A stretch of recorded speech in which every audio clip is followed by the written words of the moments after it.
That's okay. That's okay. Find my way. Find my way back home.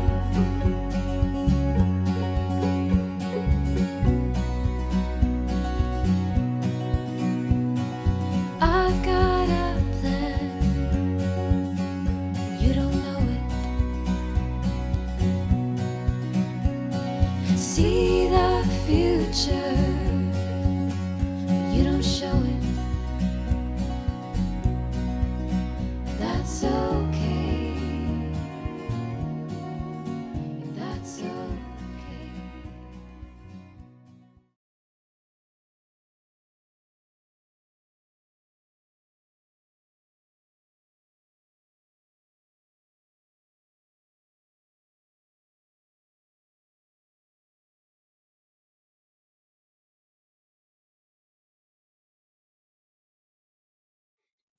Hello, you're very welcome to the Dingle Literary Festival, where it's my great pleasure and honour really to talk to Colm Tóibín about his new novel, The Magician.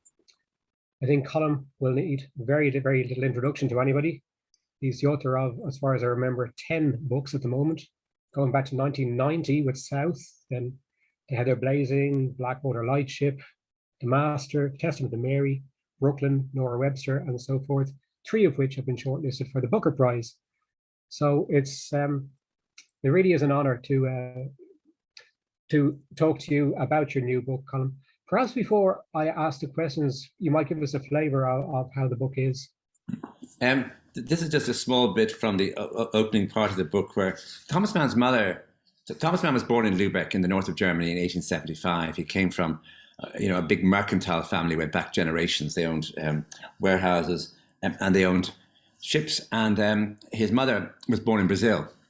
And that mixture then was a fascinating one between something that was absolutely solid and that was made from sort of Hanseatic air, and the other one that came from outside and was somewhat exotic. In the evenings, if the senator, who's Thomas Mann's father, were at a meeting, or in the time when Thomas and Heinrich, which is Thomas's older brother, having done their violin practice and eaten their supper, were in their nightclothes, their mother would tell them about the country of her birth, Brazil. A place so vast, she said, that no one knew how many people were there, or what they were like, or what languages they spoke.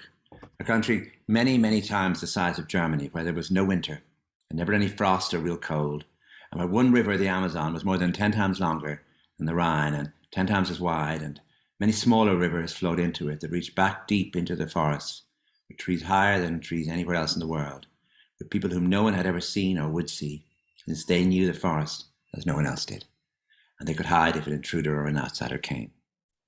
Tell us about the stars, Heinrich would say. Our house in Paraty, which is in Brazil, was on the water. Julia would reply. It was almost part of the water, like a boat. When night came and we could see the stars, they were bright and low in the sky. Here in the north, the stars are high and distant. In Brazil, they are visible, like the sun during the day. They're small suns themselves, glittering and close to us, especially those of us who live near water. My mother said you could sometimes read a book in the upstairs rooms at night, because the light from the stars against the water was so clear. And you could not sleep unless you fastened the shutters to keep the brightness out. When I was a girl, the same age as your sisters, I really believed that all the world was like that. The shock on my first night in Lübeck was that I could not see the stars. They were covered over by clouds. Tell us about the ship. You must go to sleep. Tell us the story of all the sugar. Tell me you know the story of the sugar. Just a small part again. Well, all the marzipan that is made in Lübeck uses sugar that comes from Brazil. Just as Lübeck is famous for marzipan, Brazil is famous for sugar. So when the good people of Lübeck and their children eat their marzipan on Christmas Eve, they're eating, little do they know, that they're eating a part of Brazil. They're eating sugar that came across the sea just for them. Why don't we make our own sugar? You must ask your father that. Thank you very much for that, Colm. I think the first question that I like to ask really it relates to the title, The Magician, in that it begs comparison to the master, going back 16 or 17 years with Henry James. And it struck me that something very interesting is that whereas Henry James really was the master, the magician has an element of imposter syndrome, or I don't know, confidence trickstery about it, which goes all the way through this, I think, right up to the Felix Kroll book, The Confidence Man. To what extent was Mann a person who felt this imposter syndrome, given all the masks he put on, do you think? Um, I think it was an important element. I mean, his children called him the magician first because he was, as a one of the sons had a nightmare as a boy, and the father came in and said, "I'm a magician. I can banish all evil spirits." And in the morning, they called him the magician. But they went on calling him that, and magician in German is Zauberer, so that they often just put the Z in a letter, meaning, his nibs, my father.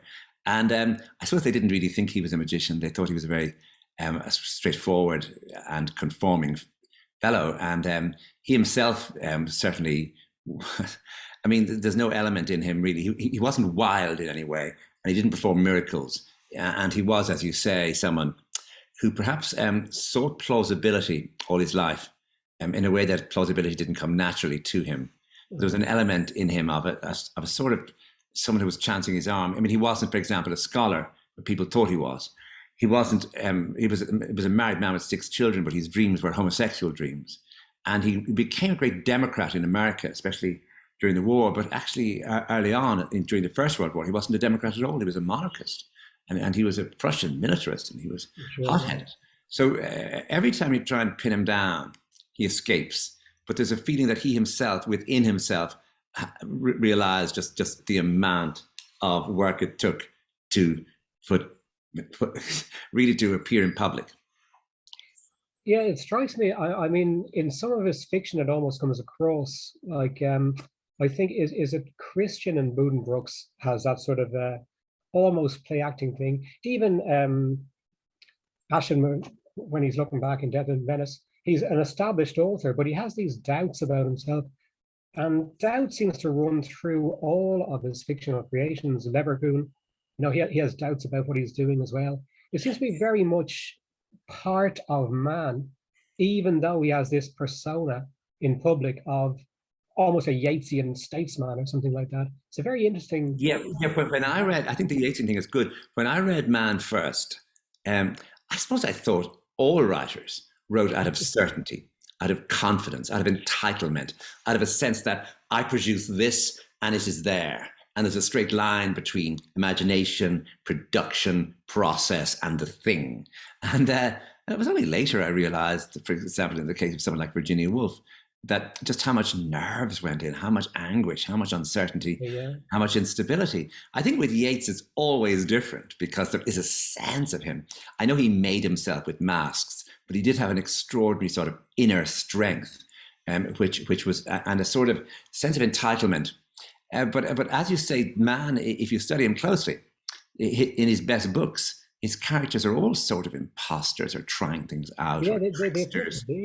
And that he doesn't operate with certainty, and that's what interested me. I mean, in other words, if I have a writer who I'm completely is sort of knowable, is easy to see, whose persona and whose personhood equal each other, there's nothing I can do. I mean, but the novel is uniquely positioned, I think, to explore the inner reaches of someone whose outer reaches are different. And you can, just at the most basic level, you can, in a novel, you can show what someone you can show what someone is thinking, and then you can show what they're saying. And you can see the big gap between the two things. But even more interesting is you can show who someone isn't, and yet who they're pretending to be. And you can show the sort of shivering nature of that duality. And so you can see what you can see. Sorry, that's a pompous phrase, shivering nature of that duality. I take it back. But you know what I mean? I mean that the fact that there's something really interesting and a lot of energy going on between Thomas Mann's effort to seem in charge and his really, I suppose, feeling implausible, inauthentic much of the time. So all that's there. And do you think that that's part of the impulse behind his Felix Kroll novel? That, okay, I'm going to let out a few secrets here. I do. At the very end of his life, he comes back from America from his exile, which has been caused by Hitler, in 1952. He has 3 more years to live. He will die in 55 at the age of 80. And it's pretty clear that he will have one more book. And he settles down to write a novel based on a story he wrote 40 years earlier. And the novel is called Felix Kroll, Confidence Man. Mm-hmm. It's about a trickster. It's about a chancer. And I suppose it's a great European tradition of Don Quixote, or that sort of fellow who wanders about the place, slightly bewildered, and but also that other fellow at the edge of the carnival in European folktale who's picking everyone's pocket and then moving on to the next town, where he woos all the girls and then leaves them all and moves from place to place in that sort of trickstery way. And Mann put some of his own life, his own experiences into that at Felix Kroll. So this was his last book. I mean, often we expect last books to be filled with, distilled wisdom. And in the case of Mann, he threw it all away. He just threw it up in the air. He just said, I'm producing a comedy at the end of things. I should say that some readers were greatly relieved in that there was Felix Kroll is it's an immensely readable book and very funny book. And it's as you say, it's almost gives the game away, saying this is who I have been. I think that's true. And of course, he must have known all through his life I get a feeling he was keeping the journals and diaries so that the secret would be outed at some point. I mean, I think he specified 25 years after his death. I can't remember, but he must. I mean, it wasn't a fiction he was going to keep up after death, to put it that way. Yeah, I mean, I think the idea of homosexuality in the early 20th century, and we know this from Roger Casement, is that while people might want to keep it a secret, they nonetheless wanted it to be known and they wanted to be seen. Mm-hmm. Why did Casement keep his diaries? What was it for? And why did he not burn them or get rid of them? In some way or other, he wanted his secret life to be known. Mm-hmm. And of course, it did him a huge amount of damage. In the case of Mann, yes, as you say, his diaries were, he said, actually what he did was he wrote 35 years and then that's crossed out and it's put in as 25. So, and of course, I suppose he didn't realize that his wife would still be alive, as she was, when the diaries appeared. And they're filled with details of his homoerotic dreams. Sure, yeah. And I mean, many other things too, but that's certainly there. And there's some very funny things about his sort of coming in two guises. In America, he goes to America in 1938, when Europe is slowly closing in on him. And he gets all his family out, which is very unusual. People often could get themselves out, but not their family. He gets his 6 children out, he gets his brother out, he gets his sister-in-law out. And he's really being looked after by a woman called Agnes Mayer, who's the mother of Catherine Graham of the Washington Post. And Agnes Mayer, you actually can see it because she kept his letters. So we can see he wrote a letter to her on a given day saying, "It is so marvelous to speak to you on the phone just now. You are really a marvelous help to us. I really, admire your intelligence and your kindness." And then in his diary in the same day, he writes, "What an old bag this Agnes is. And it'd be better if she didn't call anymore. How am I going to get rid of her?" And it was, that sort of very basic level, you have what's called hypocrisy. But that's one of the things that happens with exiles. In other words, he's looking for asylum and he can't afford to insult anyone. Sure. And so we can see his two-facedness in a sort of very clear light. Okay, or his diplomacy, perhaps. Yeah, that's another word for hypocrisy, isn't it? I suppose it is. It was very interesting when I was reading after the move to Munich, when he starts with the Pringsheim family. There's the twins, Katja and Klaus. And it seems to be obvious to Katja that he's attracted to Klaus, and yet she's okay about marrying him. Is that fair? Yeah. Or is that a fair reading of it? Yeah. I was in Lübeck just the other day, and on Sunday I went to the museum, and in the museum in Lübeck you can see this famous German painting of 5 young people sort of dressed in sort of circus costume, and they were the Pringsheims. Okay. and they were a famous family from Munich. And Thomas Mann saw a photograph of this painting in a magazine in Lübeck, which is, northern Germany versus southern Germany. Mm-hmm. And he cut it out and put it on his wall, as a kid might now do, a rock star. And he looked at it. And so when he went to Munich, these kids were grown up, and he could see them at concerts. And they were assimilated Jews. They were incredibly rich. They were extremely clever. They were bohemian, and they said whatever they pleased. And the most important thing, I think, is that Katya's grandmother was the most important feminist in Germany. Right. So they came from a family. You have to remember that this is the age of Freud. This is the age when the whole notion of sexuality in these cities, I mean, just think of Munich as a cosmopolitan place, is really up for grabs. And so the idea that a man might be interested in your twin, which, and this might seem like the 19th century, might not have been such a strange idea for someone in Munich then, when everything was up for grabs. And, her grandmother disapproved of marriage, for example, Katya's grandmother. And she loved Thomas's novel Death in Venice, which is his most explicitly homosexual book, Katya's grandmother. So we have this sense of her as a not only as an extremely tolerant person, but as a forward-looking person, or as a person who was highly modern. And the idea of marrying a famous young novelist, as he was then, interested her. And she had 6 children with him, but I don't think she was ever under any illusions about him. And in her early 90s, she dictated her memoirs called Unwritten Memories. And in that book, she said, yes, I went to Venice with Tommy, her husband, Thomas Mann, in 1911, and his brother, and we stayed in the Grand Hotel de Ban, which is a big hotel on the Lido. And he saw a Polish boy, a youth, on the beach, and he couldn't stop looking at him. All of that happened.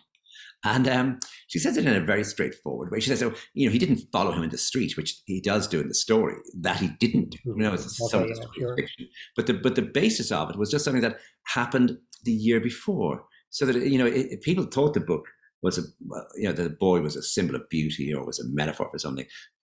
No one realizing that this was actually autobiographical. This was a way for Thomas Mann, who was involved all his life in revelation and concealment, this time reveal. This book is reveal. And so, this novel, the novel of mine, is really a portrait of that marriage. It's a portrait of these two strange people. I think at a key moment when those ideas about sexuality were really coming into the public domain, especially their domain, that they married each other, and that she was always ahead of him, I think, emotionally and politically. There was an element, he has a novel called The Holy Fool, and there was an element always in him of a sort of holy fool.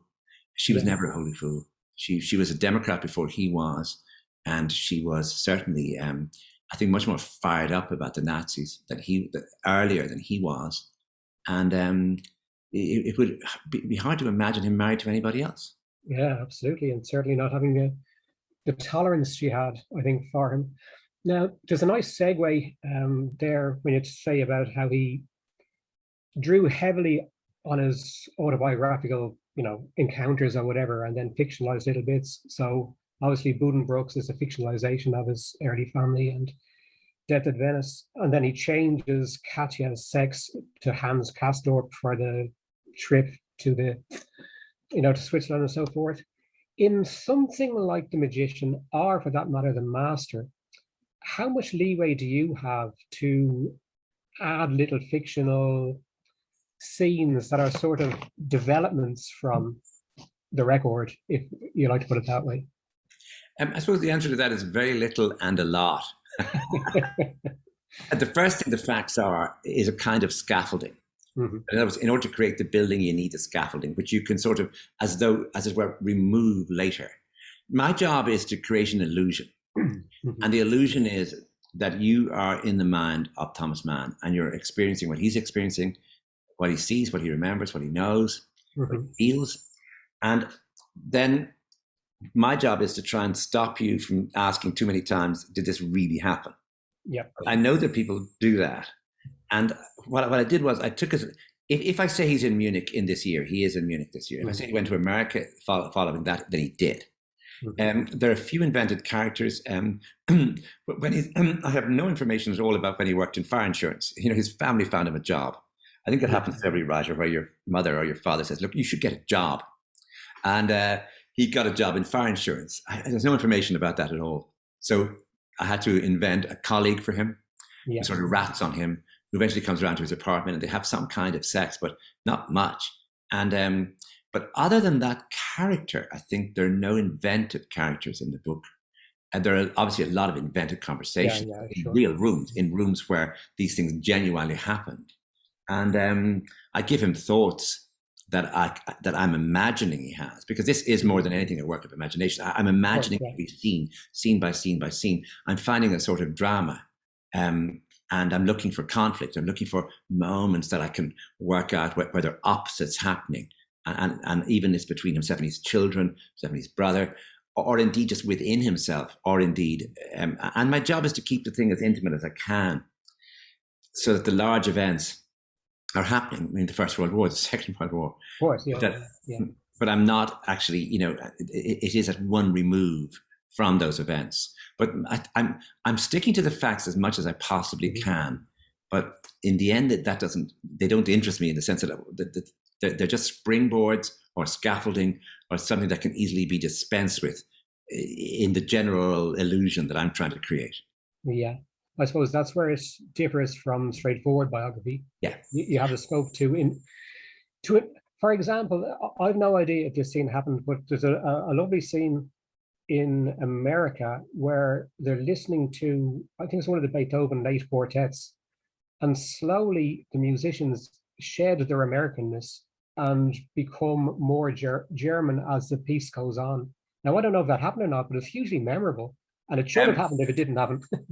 No, it didn't. I go to a lot of chamber music in New York. And one of the things you notice about the audience even is that all of them have quite close European roots.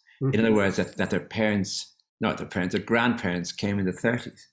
And that idea of chamber music, of listening intently, of being in small auditoria, seems to me to live in New York in a way that it might have once lived in Budapest or might have once lived in Berlin.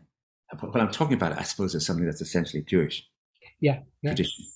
I didn't put the word Jewish into that paragraph deliberately. I thought the reader will get this without me having to say it, that I'm talking about the destruction of the Jews in Europe. I'm talking about Thomas Mann thinking in 1943 that thing of watching a group of young men with instruments moving across the city who are going to play some of the great chamber pieces. That's probably over. That we won't be seeing that again. I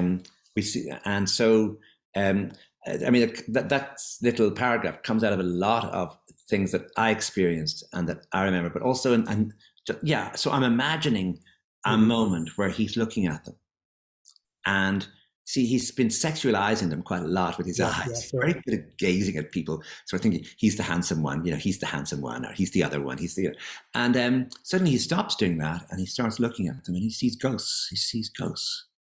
He sees what's gone. He sees what won't ever come back. And no, I'm sorry. I wish I could tell you that came from deep research in the Mann arc. No, I'm happier that it didn't. That way. It does lead me on to two things. We're talking about Jewishness. I'll just park that for the moment.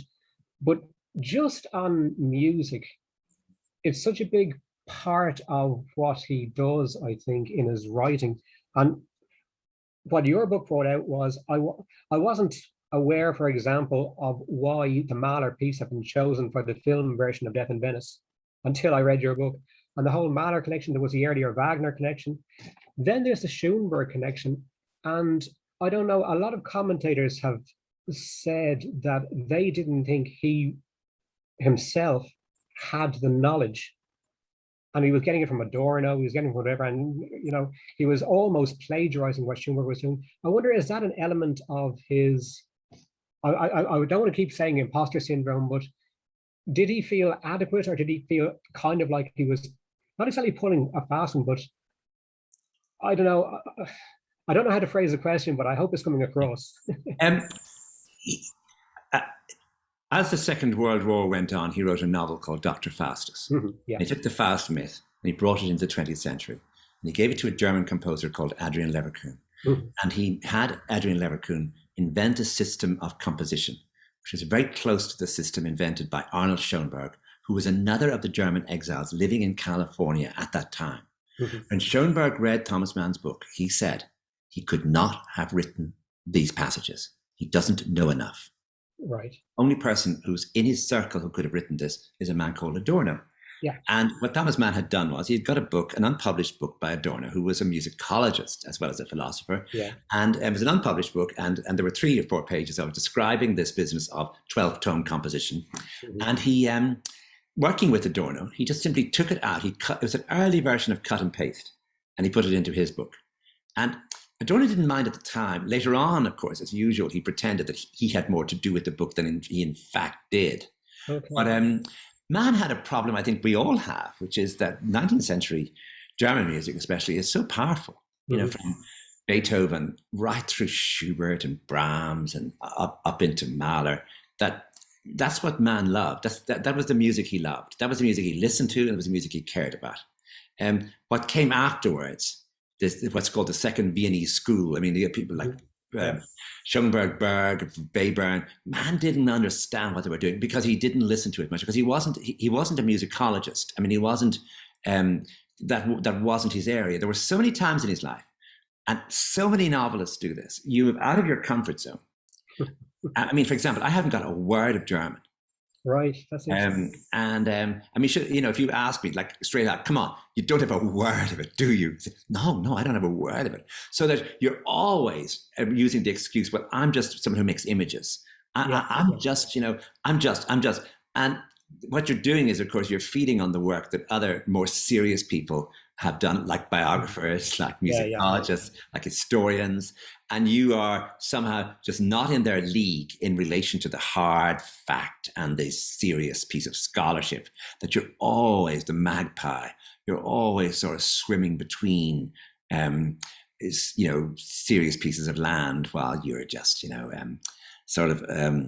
almost silly. And so that's what he did at that time. Yeah, sure. There's a lot of that book, which is taken from other sources. But he was interested in pastiche and parody. I mean, he wasn't stealing. Okay. He was doing something quite.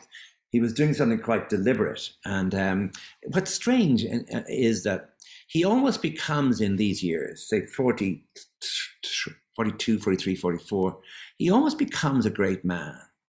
You know, in other words, he's writing this great book, which will really try and deal with the whole idea of the relationship between culture and evil.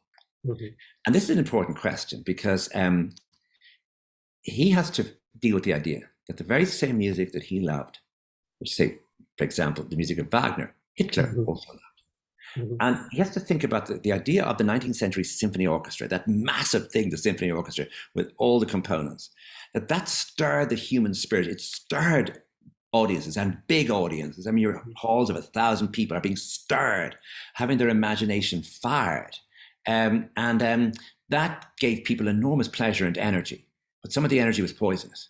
Some of the business of unsettling the human spirit can unsettle the human spirit in ways which are not pleasant. And he had to deal with the fact that the very same music he was listening to contained or had a component that was effectively poisonous or potentially poisonous. And I mean, it's almost like you think of a ballad. Someone sings a ballad, an Irish ballad, really beautifully. And there's one person in the crowd who thinks that the emotion stirred is hate, and the emotion stirred is violent. I think we know that in Ireland, but it was something that he had to deal with. So that he wrote this novel that tried to tease out all these questions. At the very same time, he's making broadcasts for Germany. He records them. They're put on vinyl. They're sent to the BBC, and they're tried to send them into Germany in German.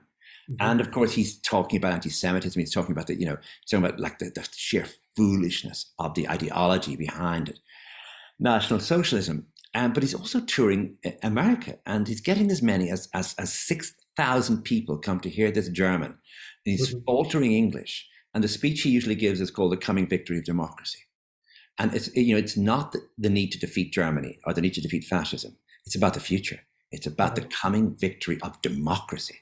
And it sort of sets an agenda for Americans that there is a good German. There is a German who actually comes out of German culture, a sort of bright German culture that believes in liberty. For example, there was no Japanese figure moving around America doing that. There was no Italian figure moving around America doing that. There was no other figure moving around America doing that. And he had the full trust of President Roosevelt.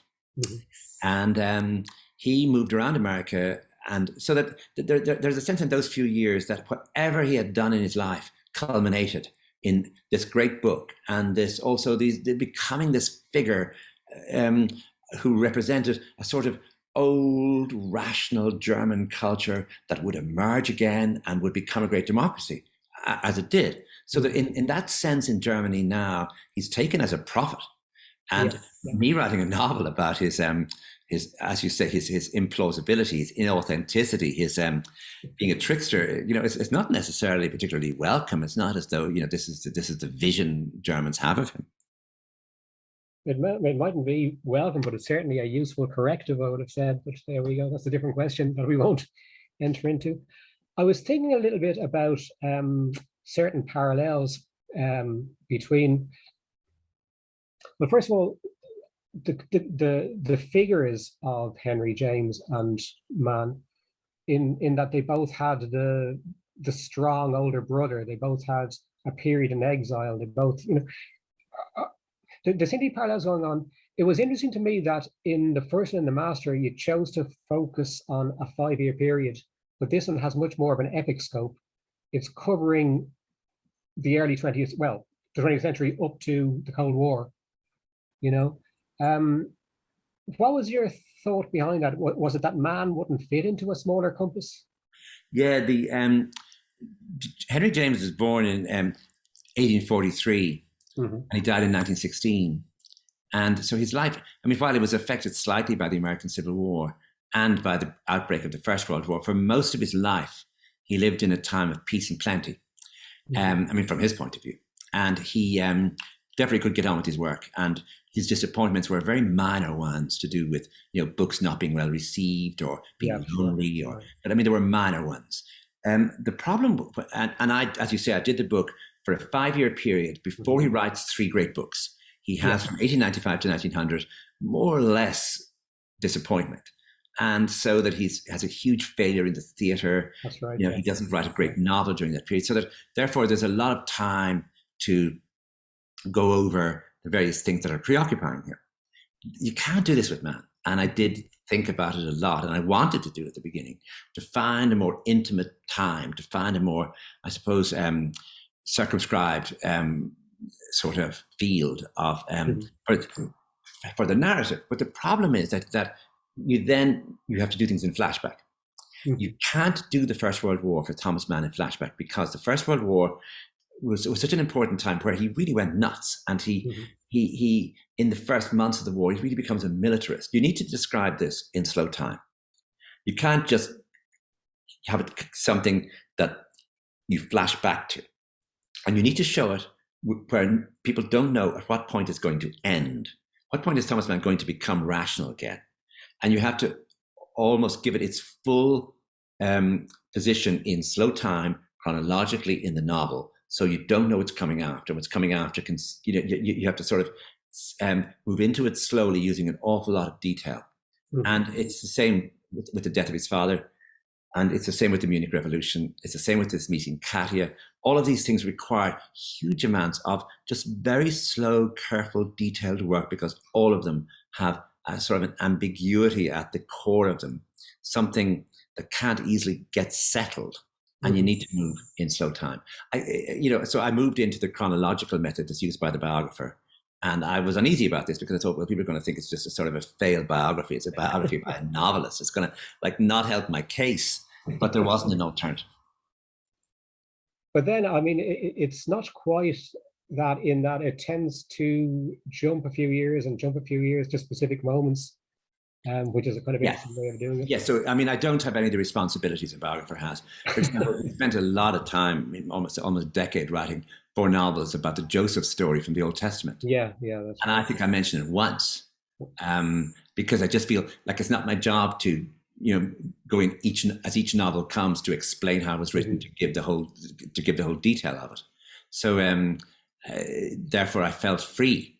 Sometimes just if something interested me more, I moved on to it. And that was how I proceeded with that, with feeling, is this interesting for my book? Not, is this interesting? Yeah, yeah. There's an area they're calling nowadays biofiction, where one tries to assume the voice of a historical character. For example, Nora by Nuala O'Connor, Nora Barnacle's voice. In either of the two books, The Master or this one, were you ever tempted to try to first person narrate them? No, I couldn't do it. Nuala O'Connor can do it, but I can't do it. That the first person. The problem with Henry James is that his tone, even when he spoke, was filled with circumlocution, and he didn't speak in plain sentences. Mm-hmm. And therefore, you'd be constantly involved in a sort of parody of his voice as much as the use of his voice, and it'd be very hard to get that settled. And also, it would allow him, if he were speaking, to disguise even more than he did in his life. In other words, he would become so unreliable as a narrator that you would spend your time not believing him and realizing how much he's trying to conceal. And so that it never occurred to me that A, I couldn't do it, and B, the result of it would not work. And it was the same with Man. I mean, I did enjoy sometimes, because the dialogue in the book is very modern. It's almost contemporary. And I did enjoy the idea of writing dialogue for people who were speaking 100 years ago or more in another language. Right. And but I didn't want, in either case, I couldn't have done the first person. Sure, yeah. Interesting. I know they're not similar in any way, but it struck me that the use of the how people spoke, it just reminded me of somebody like Hilary Mantel with Wolf Hall, where she's not going to be giving some pastiche Shakespearean language. They speak plainly, which is an interesting choice. Yeah, I mean, I think if you start moving and giving them Germanic speech, or if Hilary Mantel had given them Tudor speech, I think you just lose the reader. You just absolutely, I think you have to acknowledge, no matter what you do, this is a contemporary novel. This is because it's coming out now. And but I mean, some people have tried to do this business of trying to find an archaic method. Again, it's something I couldn't do, but also wouldn't want. Yeah, sure. He had an extraordinary life, man, in terms of the two families. I mean, his immediate siblings and then his own family. Two of the sisters committed suicide, and then two of his sons, didn't they commit suicide? It's extraordinary. It struck me that in his fiction, I'm not sure about suicide, but there's an awful lot of illness all the way through, like beginning with Hanno, and then obviously there's the plague in Venice. There's Hans Castorp going to the sanatorium. There's Leverkusen deliberately infecting himself from Esmeralda with syphilis. Do you think that was his way of bringing in some of that in a different form? He was fascinated by disease. I mean, it really is extraordinary. He loved it, and he realized the sort of sense that he could work with it in the same way as other writers want to write about love and romance. Thomas Mann wanted to write about tuberculosis, typhoid, cholera, syphilis, anything that's coming your way. The two things that fascinated him were the erotic and the diseased, and often in the same body or the same paragraph, those two things come together. So that in Death in Venice, of course, the old writer will fall for this young man on the beach, and of course, cholera will be coming in from Asia. The two things will be happening at the same time, as though the very idea of erotic desire brings with it some sense of, the body being a sort of temple for illness and pain. I mean, in Buddenbrooks' first novel, the extraordinary descriptions, I mean, really riveting descriptions of going to the dentist, what going to the dentist was like in the late 19th century. And again, it's all about the physical weakness of this boy, that his teeth, and of course his father's teeth also. No one writes about teeth like Thomas Mann does. And but I think that's a really good point, that it wasn't as though in his books love leads to marriage. Sure, yeah. He just didn't do it. I mean, and he did that if there's love, it's entwined in somewhere with something decaying, and It's all that almost fascinated him. it's almost a late 19th century decadent sensibility going on there, putting these two together. I always feel. I think you're absolutely right about that. That the number of writers who actually stopped growing up when the 1890s were over include Yeats, and certainly include Wilde, and certainly include Thomas Mann, and probably include Henry James. That whatever the 1890s did with the whole idea of the lone male figure sort of wandering in the city, drunk on absinthe and looking for some morphine, and the Baudelaire sort of flaneur figure, a danger to others and himself, Dr. Jekyll, Mr. Hyde. Yeah. That idea that people just change their spots as they move across London or Paris, that was something that also really interested Mann, and that he was born in 1875, which means that of course he was growing up in that time, and he was writing his first book in the last years of the 19th century, and he was also, I think, really struck by the city of Munich, which was a different city then, because it wasn't just the capital of Bavaria; it was a much more cosmopolitan place with a larger Jewish population, and a big sort of student and bohemian population. There's no German city like that now. Although, seemingly, I was just there now. Everyone who's in the same way as a lot of people moved to Leitrim, who were writers or were painters in Ireland. A lot of everyone in Germany who was, Berlin was really trendy. It was a cutting edge city for artists. It's now Leipzig. The rents in Berlin have gone up too high, and the artists have all moved to Leipzig, which I thought was very interesting. It's kind of the opposite of follow the money, follow where the where the money isn't. That's where the artists will be.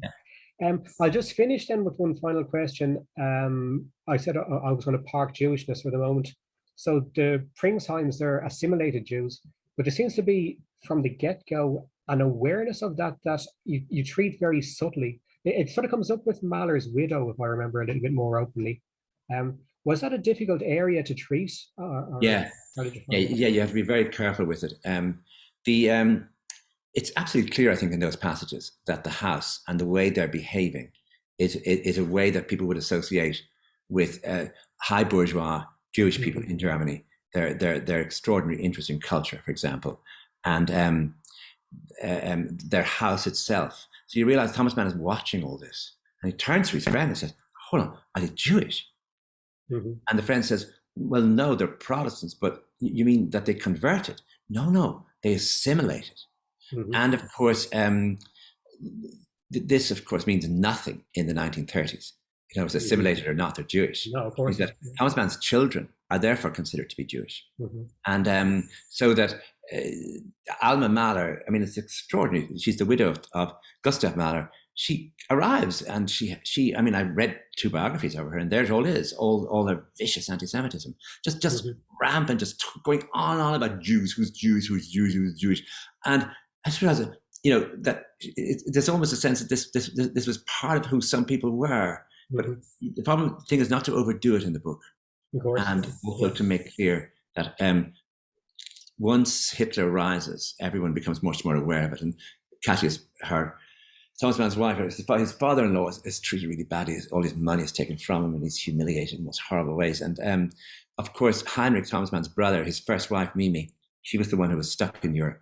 She's in Prague. And of course, they come to get her because she's not only because she's Jewish, but because she's Heinrich Mann's first wife. And they keep her in a concentration camp, and they destroy her. At the end of the war, she's unrecognizable. She's had strokes, and so that there is one member of the family, the one they leave behind, who is Jewish and who is utterly destroyed by this. So, it's an undercurrent in the book all the time, anti-Semitism, or people just watching one another to see who's Jewish or what this means. Sure, yeah. Okay, well, Colm, it's been an absolute pleasure. I'll just remind people this is a recorded interview, so we don't have a possibility of Q&A. But thank you very much, Colm. That was Thank you, David. a pleasure. Thank you. Thank you very much. Thank you.